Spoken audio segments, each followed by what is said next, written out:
Good morning. Today's date is September 24th, 2012, and my name is Leslie Williams. And I'm in San Diego, California, and I'm a target of what is known as organized gang stalking. And there's no reason for this camera to not have clarity in reference to its visual unless it was being compromised from a location nearby. Organized gang stalking. Go to Google and type in organized stalking or gang stalking and remote neural monitoring. When you observe the remote neural monitoring file at Google extensively, you'll be able to clearly see that they have the ability through RF filtering, which is radio frequency filtering, to piggyback on the frequencies of any electronic device in order to be able to then compromise the internal functions of a device. And also, since DEWs are also used against targets, directed energy weapons, believe it or not. See, people who are not familiar with organized gang stalking, when they hear remote neural monitoring or direct energy weapons, they think to themselves, what the hell is this video about? Understand this and be clear.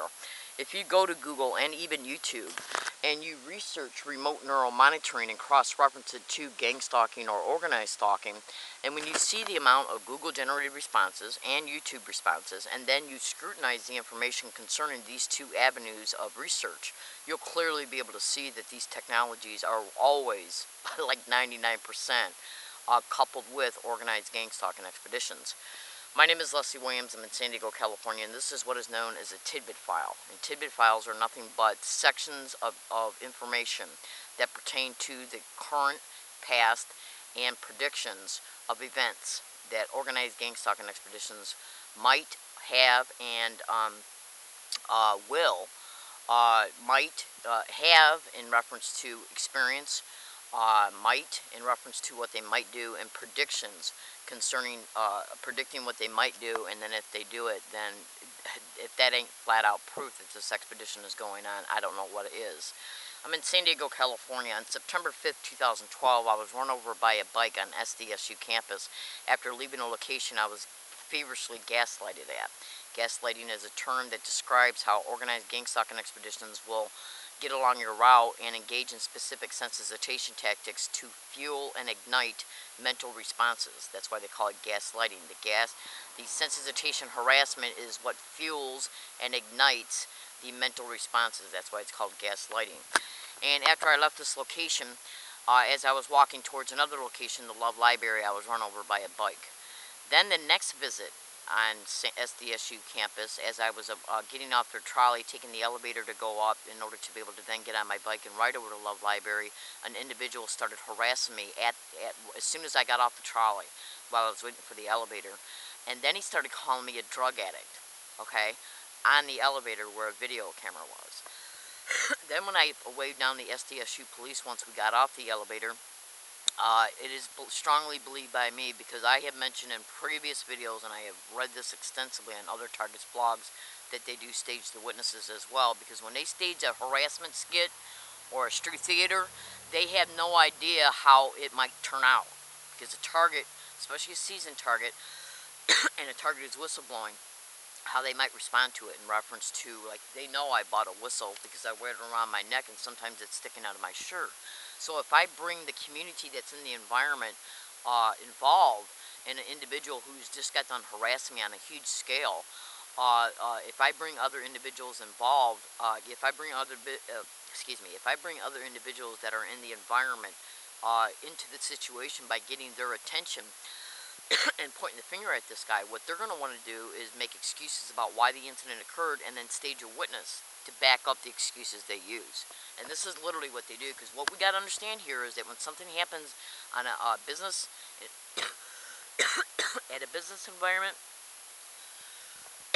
excuse me, when something happens at a business environment or an institution like a university, oh, I got a scratch in my throat. Hang on one second.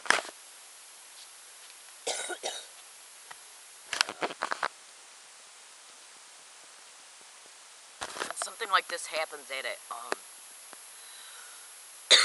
an environment like this, premise liability and harassment. When it comes to harassment, in these type of expeditions, excuse me, uh, if it can be proven, they can be sued. I apologize, I got one of those scratches in my throat. Kind of like you get after you eat a piece of popcorn and it goes in the wrong direction in your throat. Okay, anyways, I gotta make this short.